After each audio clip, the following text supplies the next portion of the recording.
Christ is our victory. Daily meditations on great texts from the Book of Books. September 4th. Christ finished the work. I have glorified thee on the earth. I have finished the work which thou gavest me to do. John 17:4. Christ did not leave his task unfinished.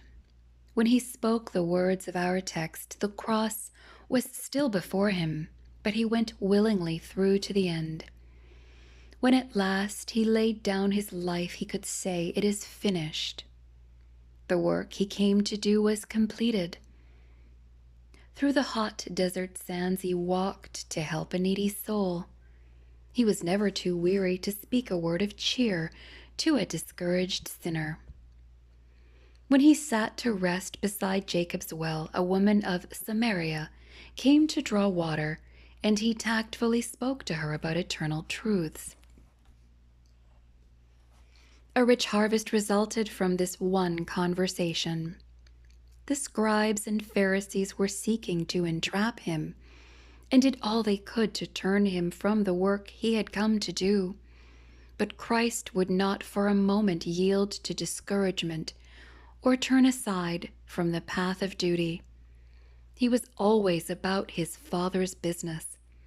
He had one great mission, one master passion in his life: to save lost men. There was never a nobler task, nor one more difficult, than that completed by our Savior. We sometimes think our way is hard and are tempted to be discouraged. We feel we are not appreciated. The ones from whom we had hoped to receive help disappoint us, and we think the world is against us. Let us remember that Christ passed through more difficulties than we can possibly face. Those for whom he gave his life mistreated him.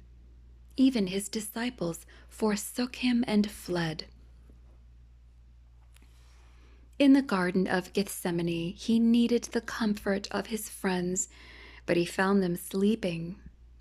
In Pilate's judgment hall, his heart would have thrilled if Peter had stood by to encourage him, but instead he denied him.